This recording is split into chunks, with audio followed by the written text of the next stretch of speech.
രാജമാണിക്യം കേരളത്തിൽ വമ്പൻ ഹിറ്റ് അടിച്ചപ്പോൾ ബംഗാളിക്ക് ഒരു പൂതി. പുള്ളേ രാജമാണിക്യം നമ്മൾ കണ്ടായിരുന്നു കേട്ടാ. പേരിത്തിഷ്ടായി കാക്കയ്ക്ക്. മോന്റെ സംസാരവും ചവിട്ടും നടത്തയും കഥയും അതുകൊണ്ട് ഞമ്മളതങ്ങ് തൂക്കിയാണ് മക്കളെ. അങ്ങനെ 2025 പുറത്തിറങ്ങിയ രാജമാണിക്യം എടുക്കാനായി 3 വർഷം അവർക്ക് വേണ്ടി വന്നു സുഹൃത്തുക്കളെ. കാരണം രാജമാണിക്യത്തിനേക്കാളും 1022 മടങ്ങ് പെർഫെക്റ്റ് ഓക്കെ ആകണമായിരുന്നു ഇതിലെ അണിയറ പ്രവർത്തകർക്ക്. അങ്ങനെ 2008 പുറത്തു ചാടി എത്തി നോക്കിയ പടക്കക്കുറ്റി ചീറ്റി പൊട്ടിയ കുറ്റിപ്പടക്കമാണ് സുഹൃത്തുക്കളെ രാജ്കുമാർ.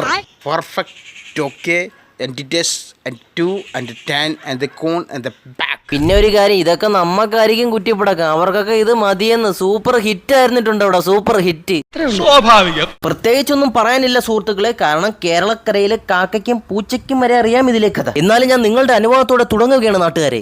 അമ്മയുടെ 2ാം കെട്ട്, മകന്റെ വേർപാട്, 2ാം അമ്മയെ ഇഷ്ടപ്പെടാത്ത 2ാം ഭർത്താവിന്റെ 1ാം മകൻ, സ്റ്റെപ്പ് ഡാഡിയുടെ മടക്കി കൊണ്ടുവരൽ, അവസാനം സ്റ്റെപ്പ് ഡാഡിയെ ചതിയിൽ വഞ്ചിച്ച് ഹൃദയം തകർത്ത് തല പൊട്ടിച്ച് കൊല്ലുന്ന കലാപരിപാടികൾ കഴിഞ്ഞതിന് ശേഷം 2ാം അമ്മയുടെ മകളും 2ാം ഭർത്താവിന്റെ 1ാം മകനും അടിയോടടി. എന്തെന്നെ സ്വത്തിന് വേണ്ടി. എടി കള്ള കടയാടി മോളെ, ഇതെന്റെ തന്തയുടെ സ്വത്താണ്, അല്ല നിന്റെ അമ്മച്ചിയുടെ അല്ല.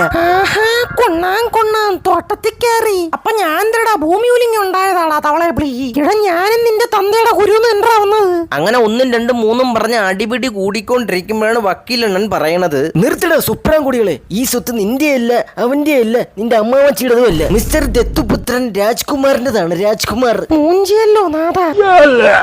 അടി കൂടും കൊടുക്കും ഷണ്ണാപ്പാഞ്ചി. ആറാ രാജ്കുമാർ കാവറക്കി. ഓക്കെ, ഞാനത് മുഴിഞ്ഞു തരാം. അപ്പോൾ നിങ്ങൾക്കും ആഗ്രഹം കാണില്ലേ സുഹൃത്തുക്കളെ, ആരാണ് രാജമാണിക്യത്തിന് പകരം വന്ന രാജമാണിക്യമായ രാജമാണിക്യമെന്ന്? അതെന്തരുടെ അണ്ണാ, നിങ്ങളെ തൊണ്ടയിൽ കൽക്കരി തീവണ്ടി വല്ല ഓടനാണ്. അതാ ഇനി ആരെങ്കിലും കുരവള്ളിയിൽ ഞെക്കി പിടിച്ചു വെച്ചിരിക്കണ. തൊണ്ട കൊണ്ട് കാണിയിറ നിങ്ങള്.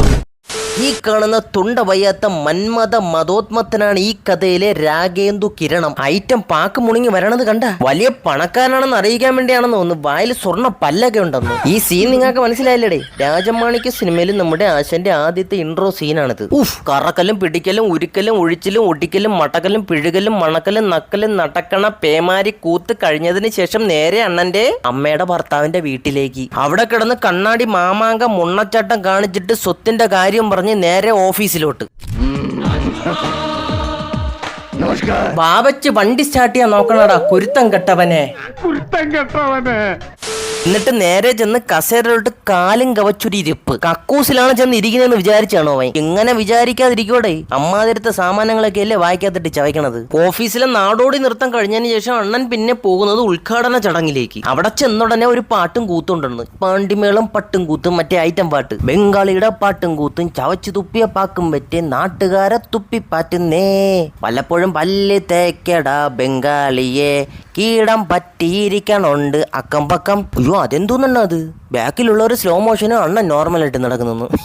അതെന്തെങ്കിലുമൊക്കെ ആവട്ടെ. ഇവിടുത്തെ പാട്ടും കൂത്തൊക്കെ കഴിഞ്ഞതിന് ശേഷം കോളേജിലെ പ്രശ്ന പരിഹാരത്തിന് കയ്യും കളത്തി കോപ്രായങ്ങൾ കാണിച്ച് അകത്തോട്ട്. ഇവിടെ വിദ്യാഭ്യാസം ഇല്ലെന്ന് കാണിക്കാനാണ് ഈ കോപ്രായങ്ങൾ മൊത്തം കാണിച്ചു കൂട്ടുന്നത്. കൊള്ളാടെ സംവിധായക, വിദ്യാഭ്യാസം ഇല്ലാത്തവർക്ക് കൈ കൊടുക്കാൻ അറിഞ്ഞുകൂടാ. നമ്മളങ്ങ് ചമ്മായിച്ച്. എന്തായാലും കോളേജിലെ പ്രശ്നങ്ങളൊക്കെ തീർത്ത് അടിയും കൊടുത്ത് കുണസാരം കാണിച്ച ആളായിട്ട് പോണതാണ് നിങ്ങൾ ഈ കണ്ടുകൊണ്ടിരിക്കുന്നത്. പക്ഷെ ഇതിൽ പ്രശ്നം തീർക്കാൻ വേണ്ടി 2 പേരെ ഉള്ളു കേട്ടാ. ഇനിയിപ്പോൾ ആളിൻ്റെ എണ്ണം കൂട്ടണ്ടെന്ന് വിചാരിച്ചു കാണും. മറ്റേലെന്ന് പറഞ്ഞാൽ എല്ലാ ടീമുകളും ഉണ്ടായിരുന്നു, ഇതിലതില്ല. പിന്നെ ഇതാണ് നമ്മളെ മലയാളത്തിൽ അടിച്ച് കസറിയ അണ്ണന് പകരം വന്ന വില്ലൻ. ഈ വയ്യാത്തവന്മാരെയൊക്കെ പിടിച്ച് എന്തിനടാ ഇത്ര പാടുപെട്ട് കാസ്റ്റ് ചെയ്യണത്? അത് കഴിഞ്ഞിട്ട് നമ്മളെ റഹ്മാൻ അണ്ണനെ പോലീസും യവന്മാർ പിടിച്ചിട്ട് പോയി തല്ലി തകർക്കുന്നു.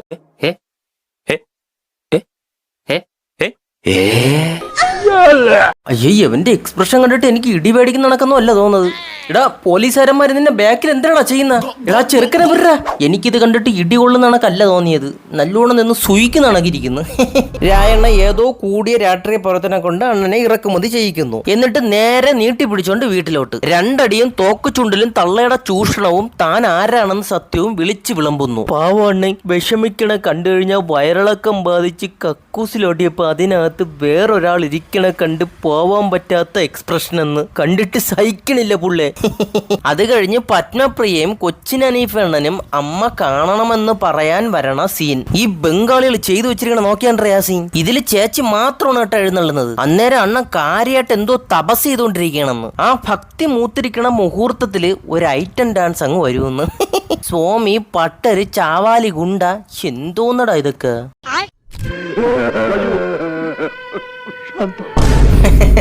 അമ്മേനെ വഴക്ക് പറഞ്ഞതിന് ശേഷം നിന്ന് മോങ്ങലാണ് കേട്ടോ ഇത്. എൻ്റെ പൊന്ന അഭിനയ സിംഗമേ. അത് കഴിഞ്ഞ് ബാബുണ്ണനുമായിട്ടുള്ള അടിപിടി ശർക്കര ഉണ്ട റിവഞ്ച് മേള. പിന്നെ രണ്ടാം മോളും ഒന്നാം മോനും ഒന്നിക്കുന്നു. രണ്ടുപേരും ചേർന്ന് അണ്ണന്റെ കണ്ണിൽ ഒരു പിടി മണൽ വാരി എറിയുന്നു. നേരെ അണ്ണനെയും ചുമന്നുണ്ട് ഹോസ്പിറ്റലിലേക്ക്. എന്റെ പൊന്നെണ്ണ അവിടെയും കുത്തിക്കയറ്റുന്ന ഒരു പാട്ടവന്മാര്. എവിടേക്കടാ ബംഗാളികളെ പാട്ട് തള്ളിക്കയറ്റണത്. അതിന്റെ ഇടയിൽ മനോജണ്ണനെ പലിശക്കാറ് തൂക്കുന്നു. അണ്ണൻ പോയി ഇറക്കുന്നു, വീട്ടിൽ കൊണ്ടാക്കുന്നു. রুদ্র আমাকে খুন করার জন্য লোক পাঠাতে পারে। ওর ছোটবেলা থেকে আমার উপর মায়ের উপরে অনেক ആരും ഭയപ്പെടേണ്ട ആവശ്യമില്ല സുഹൃത്തുക്കളെ. അങ്ങേര് ആരെയും കടിച്ചു കീറാൻ പോണമെന്നും അല്ല. വിഷമിച്ച് മെഴുകയാണെന്നാ മനുഷ്യൻ. ഇങ്ങനെയാണോടാ വിഷമിക്കണതായിട്ട് അഭിനയിക്കുന്നത്.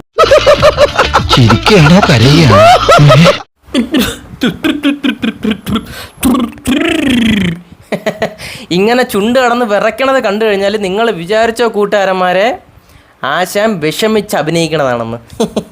പിന്നെ രാത്രി മനോജണ്ണം വരുന്നു. രണ്ടും കെട്ടിപ്പിടിക്കുന്നു, കരയുന്നു, മെഴുകുന്നു. അണ്ണയ്യോ അണ്ണയ്യ മാപ്പ്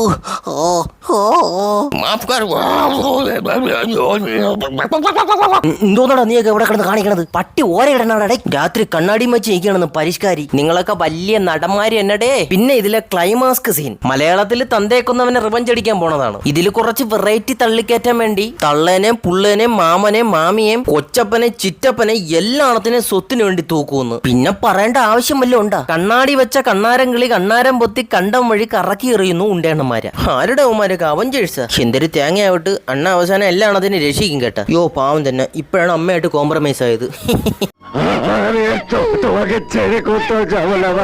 അയ്യോ നിങ്ങൾ ആരെണ്ണ സോംബിയാ? എന്റെ പൊന്നണ്ണന്മാരെ 28 ദിവസം എടുത്ത് ഈ സിനിമ ഒന്ന് കണ്ടു തീർക്കാൻ വേണ്ടി.